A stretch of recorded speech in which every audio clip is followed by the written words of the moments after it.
বাজার থেকে ফল নিয়ে আসার পরে এই ক্যারি ব্যাগগুলো কি বন্ধুরা ফেলে দেন? কখনো ফেলবেন না। আজকের এই ভিডিওটা দেখার পরে কখনো এই ক্যারি ব্যাগ ফেলতে ইচ্ছা করবে না। এই যে পুরনো চুড়িগুলো আমরা কিন্তু সবসময় পরি, এগুলো মেটেলের চুড়ি, এগুলোও কিন্তু আমরা ফেলে দিই। এই ভিডিও দেখার পরে কিন্তু এটাও আর ফেলবেন না। আর কলগেট দিয়ে আজকে কিন্তু একটা ধামাকাদার তোমাদের টিপস বলবো।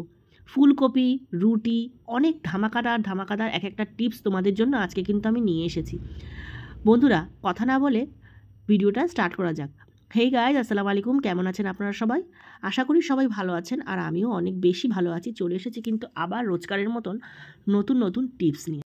সর্বপ্রথম তোমাদের সাথে এটা বলবো, এই যে ক্যারি ব্যাগগুলো দেখছো বন্ধুরা, এগুলো কিন্তু আমরা প্রতিনিয়ত বাজারে গেলে পরেই এই ব্যাগগুলো কিন্তু আমরা পেয়ে থাকি। তো এই ব্যাগগুলো কিন্তু কখনো ফেলবেন না বন্ধুরা। এই ব্যাগগুলো যে কত কাজের, যদি এই ভিডিওটা না দেখেন তাহলে কিন্তু একদম বুঝতে পারবেন না। এই একটা প্লাস্টিক কিনবেন আর 6 মাস আপনি এই প্লাস্টিকটা দিয়েই কিন্তু ঘরের সমস্ত কাজ করে ফেলতে পারবেন। কিভাবে দেখুন, সর্বপ্রথম প্লাস্টিকটাকে এরকম ফ্ল্যাট করে নিয়ে 2 ধার কেটে নেবেন, যেমনটা আমি করছি। আমার এই কাঁচিটা একটু ডিস্টার্ব ছিল, তো কাঁচিটা আমি চেঞ্জ করে নেব। এবার দেখো, দুদিকে কাটার পরে এটা কিন্তু একটা রাউন্ড শেপ হয়ে যাবে, মানে গোল হয়ে যাবে। এবার একটু ট্যাড়াব্যাকা কেটেছিলাম যেহেতু আমার কাঁচিটা ডিস্টার্ব ছিল। এবার দেখো আমি কিন্তু সমান করে কেটে নেব, ঠিক যেমনটা আমি করছি। দেখো ভিডিওটা, তোমরাও ট্রাই করো, অবশ্যই পারবে। তোমাদেরও ঘরের অনেক কাজ কিন্তু হয়ে যাবে। এবার দেখো, নিয়ে এসেছি ঝাঁটা। আমি কিন্তু আগেও এরকম করে রেখেছি, তোমাদের সাথে দেখাবার উদ্দেশ্যে আমি কিন্তু আবার করছি। কিভাবে দেখো, আর এটা করার কারণটাও তোমাদের সাথে আমি শেয়ার করব। কেন আমি এই কাজটা করছি। এই প্লাস্টিকটা দিয়ে এইভাবে হালকা করে রোল করো বন্ধুরা। দেখো আমি কিভাবে রোল করছি। হালকা করে করবে, কিন্তু রোলটা যেন টাইট হয়। 2-3টে প্লাস্টিক হলে বেশি ভালো হয়। যখন করবে অবশ্যই 2-3টে প্লাস্টিক একসাথে নেবে। আমার যেহেতু আগেই এই প্লাস্টিকের র্যাপ করা ছিল, তার কারণে কিন্তু আমি একটা প্লাস্টিক নিয়েছি। তোমরা কিন্তু অবশ্যই ফার্স্ট টাইম যখন করবে, ঝাঁটা নতুন কিনে আনার পর, তখন ঠিক এইভাবেই র্যাপটা করবে। কেন র্যাপ করছি সেটা তোমাদের সাথে শেয়ার করব, অবশ্যই করব। ধৈর্য ধরে দেখো। তোমাদের ভিডিও যেরকম আমি ধৈর্য ধরে দেখে কমেন্ট করি, ছোট কমেন্ট করলেও কিন্তু ওয়াচ টাইমটা পুরোটাই দিয়ে দিই।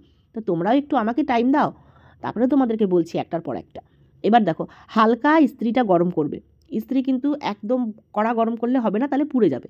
হালকা সবার মতন গরম করে হালকা হাতে আস্তে আস্তে করে এই ইস্ত্রিটা কিন্তু এই প্লাস্টিকের উপরে প্রেস করবে। প্রেস করার কারণে এই হিটে প্লাস্টিকটা কিন্তু শক্ত হয়ে লেগে যাবে ঝাঁটার সাথে।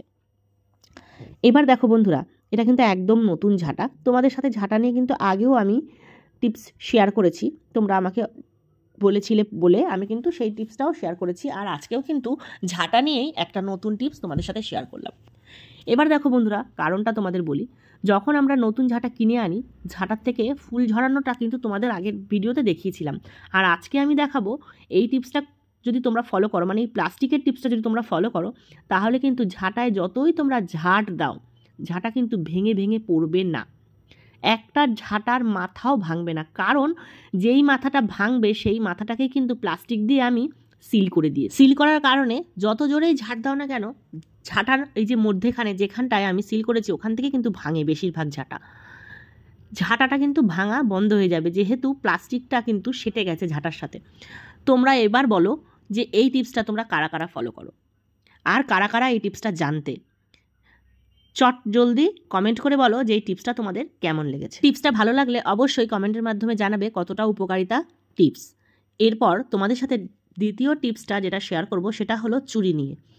এই যে মেটালের চুড়ি কিন্তু আমরা সবাই পরে থাকি, কেউ বলবে না যে আমরা পরি না। বেশিরভাগই মেয়েরা সাজুগুজু করে, তারা কিন্তু এগুলো পরে। আর এই চুড়িগুলোর কালার কিন্তু বেশি দিন থাকে না, চটে যায়। তো আমারও সেই অবস্থা, চটে যাওয়া। তো চটে যাওয়ার পর আমি ভাবছিলাম চুড়িগুলো কাউকে ফেলে দেওয়ার থেকে সংসারের কোনো কাজে লাগাই কি না দেখি। তো দেখো, সংসারের কাজে লাগাবো বলেছি আর লাগিয়েও দিয়েছি সংসারের কাজে। এই পর্দাটা আমার অনেক পুরনো, পর্দাটার বেলটা ছিঁড়ে গেছে, হারিয়ে গেছে। ছিঁড়েও গেছে আবার হারিয়েও গেছে। যদি হারিয়ে না যেত আমি কিন্তু স্টিচ করে দিতাম। এখন যেহেতু স্টিচ করতে পারবো না, তার কারণে আমি এই বুদ্ধিটা লাগিয়েছি। দেখো, এই চুড়িটা আস্তে করে পর্দার মধ্যে ঢুকিয়ে দিয়েছি। এবার দেখো তো কীরকম লাগছে দেখতে। কি বন্ধুরা, বুদ্ধিটা ভালো খাটিয়েছি? যদি বুদ্ধিটা ভালো কাটিয়ে থাকি, তোমরাও এই বুদ্ধিটা অ্যাপ্লাই করে নিও তোমাদের সংসারের কাজে। ভালো লাগলে একটা লাইক করে দিও। এরপরে দেখো বন্ধুরা, আমি চলে এলাম রুটি করতে। কিচেন কাউন্টারটা কিন্তু বন্ধুরা আমাদের প্রত্যেক সময় পরিষ্কার করতে ঝামেলা বোধ মনে হয়। তো কিচেন কাউন্টার পরিষ্কার করতেও হবে না, আবার রুটিও করবে, আবার নোংরাও পড়বে না। কিভাবে? যখনই রুটি করবে প্রথমে একটা টাওয়াল বিছিয়ে নেবে। আমি অনেকের ব্লগেই দেখি এরকম স্ল্যাপের মধ্যে ডাইরেক্ট রুটি করো, তা তোমাদের তো কষ্ট হয় সেইটা পরিষ্কার করতে। যদি তোমরা এইভাবে করো তাহলে কিন্তু কষ্টটা হবে না। আর একটা কথা শেয়ার করি, রুটি করার পরে তোমরা কিন্তু ডাইরেক্ট কাপড়ের মধ্যে দিয়ে হটপটে ভরে দাও। হটপটে ডাইরেক্ট ভরবে না, ভরলে কি হয়, নিচের রুটিটা যতই রুটিটা তুমি কাপড় দিয়ে রাখো না কেন তবুও কিন্তু ভিজবেই ভিজবে, যেহেতু রুটির মধ্যে হাওয়া থাকে।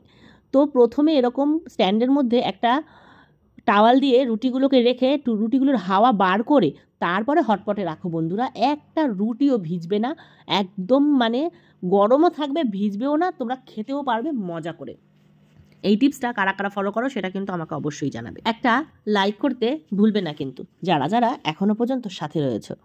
এবার দেখো বন্ধুরা, আমার এই পুরনো বেসিংয়ের অবস্থাটা দেখো, কলটা পুরো জং লেগে গেছে। আর এমন জায়গায় আমার এই বেসিংটা একটু অন্ধকারই, তো আমার একটু সমস্যা হচ্ছে, ভিডিও করতে একটু অসুবিধা হচ্ছে, তোমরা একটু ম্যানেজ করে নিও। তো আসো তোমাদেরকে আজকে একটা ফেস প্যাক শেয়ার করি। ফেস প্যাকটা হলো গিয়ে সবার প্রথম নেবে বেসন, তারপরে নেবে ভিনিগার, তারপরে নেবে খাবার সোডা, তারপরে নেবে সার্ফ, তারপর নেবে লেবুর রস। এটা কিন্তু একটা ফেস প্যাক তৈরি হচ্ছে বন্ধুরা। হ্যাঁ, এই ফেস প্যাকটা ব্যবহার করলে কিন্তু অনেক ব্রাইটনেস আসবে মুখে, আর অনেক চিকনা হয়ে যাবে। তো সবার প্রথমে লেবুর ছোলকাটা বেসিংয়ের মধ্যে দিয়ে মুখটা আটকে নেবে।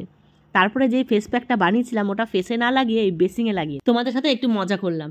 তো এই মজাটা কার কার ভালো লাগলো একটু অবশ্যই বলবে। হ্যাঁ, তো দেখো এই প্যাকটাকে ভালো করে আমি কিন্তু বেসিংয়ে লাগিয়ে নিয়েছি। এবার একটু শুকিয়ে গেছে, এবার কিন্তু আমি আর একটা কাজ করব। দেখো এবার নেব কলগেট। এই যে এই কলগেটটা দিয়ে এবার ওই যে প্যাকটা লাগিয়েছিলাম, প্যাকটা তো বললাম হালকা হালকা শুকনো হয়ে গেছে, তো ওই কলগেট দিয়ে ভালো করে মাখিয়ে এবার দেখো স্কচ ব্রাইট দিয়ে কিভাবে ঘষবো। এটা কিন্তু অনেকেই হারপিক দিয়ে করে থাকে, কিন্তু হারপিক দিয়ে করলে গ্লেজটা আসে না। আমি যেভাবে দেখাচ্ছি এইভাবে করলে টাইলসে খুব ভালো গ্লেজ আসে। এই প্যাকটা তোমরা ঘরের যে কোনো কোণা পরিষ্কার করতে পারো যাদের বাড়িতে টাইলস বা মার্বেল আছে। টাইলস মার্বেল পরিষ্কার করার জন্য এই প্যাকটা অনেক কার্যকরী। তোমরা বন্ধুরা এই প্যাকটা ব্যবহার করে দেখলে বুঝতে পারবে কতটা কার্যকরী, কতটা ম্যাজিক্যাল। যাই হোক, এবার দেখো আমি পুরো টাইলস, পিছনে সামনে পাইপ, কলে যেখানে জলের দাগ ছিল সেটা, তারপরে এই যে পিছনের সাদা পাইপটা, বেসিংয়ের উপরে নিচে সাইডে কর্নারে কোনো জায়গা কিন্তু বাদ নেই বন্ধুরা। এমনকি এই যে আমি কলগেট রাখি সেটাকেও কিন্তু ওই প্যাকটা দিয়ে পরিষ্কার করেছি। তো দেখো বন্ধুরা সাইন এসছে কত, একদম চকচক করছে। আর ওই প্যাকটা বিশ্বাস করো বন্ধুরা অনেক কীটাণুমুক্ত। ওই প্যাক দিয়েই কিন্তু আমি বেশিরভাগ সময় আমি টাইলস পরিষ্কার করে থাকি। টাইলসে একটা আলাদা গ্লেজ আসে, চকচকা। তো যাই হোক বন্ধুরা, তোমাদের কীরকম লাগলো এই প্যাকটা অবশ্যই আমাকে জানাবে। আমি কিন্তু নিজে ট্রাই না করে কখনোই তোমাদের সাথে কোনোটা শেয়ার করি না। এবার দেখো বন্ধুরা গ্যাস বাঁচাবো কী করে প্রতিদিন একটু একটু করে, সেটাই তোমাদের সাথে শেয়ার করব। গ্যাসটা কী করে সেভিংস করবো ওটা পরে তোমাদেরকে বলি। আগে বলি এই চালের মধ্যে যে কেমিক্যাল থাকে পলিশ করা পাউডারটা কিভাবে চাল থেকে তুলব। প্রথমে জল দিয়ে চালটাকে ভিজিয়ে নুন দিয়ে ভালো করে এইভাবে কচলে কচলে ডলতে হবে। 1 চামচ মতো নুন দিয়ে দেবেন বন্ধুরা। এই নুনের কারণেই কিন্তু পলিশিংটা উঠে যাবে। তারপরে ভালো করে ডলে ডলে ধুয়ে এবার মিনিমাম 15 থেকে 20 মিনিট চালটাকে ভিজিয়ে রাখবেন। ভিজিয়ে রাখার পরে কিন্তু একবার ধোবেন, একবার কি দুবার। দেখুন আমি কিন্তু ভিজিয়ে রাখার পর একবার না দুবার চালটাকে ধুয়ে নিয়ে, চালটা ধোয়ার পরে দেখো বন্ধুরা কালো কালো জলের মধ্যে অনেক নোংরা বেরিয়েছে। পলিশিংয়ের পাউডারগুলো কিন্তু একদম সাদা ধপধপ করছে চালের জলটা। তার মানে কতটা পলিশিং পাউডার আমরা রোজ ভাতের সাথে খাই, বুঝতে পারছেন তো। আর এইভাবে ভিজিয়ে রাখার কারণে তারপরে চালটাকে যখন 10 মিনিট যেখানে ভাত করবেন চালটা খাওয়ার টাইম হয় ওটা কিন্তু বিশ্বাস করবেন না বন্ধুরা, গ্যাস একদম গ্যাসটা সেভিংস হবে। আরে 5 মিনিট করে যদি গ্যাস কম হয় প্রতিদিন, এবার চলে এলাম এই 30 দিনে কফি 5 দিনের গ্যাস সেভিংস হলো। কফি কিন্তু যাই হোক, এখন এরপরে সিজন চলে আসি শেষের দিকে। এখন কিন্তু কফি কিন্তু বন্ধুরা আমরা সবাই এখন শীতকালে পাবেন, এখন কিন্তু কফি শেষের দিকে মানে পোকার দিকে করার আমার কাছে কফি কিন্তু যখন নতুন হতে তখন পোকা থাকে, শেষের দিকে বেশি পোকা তো দূর হবে।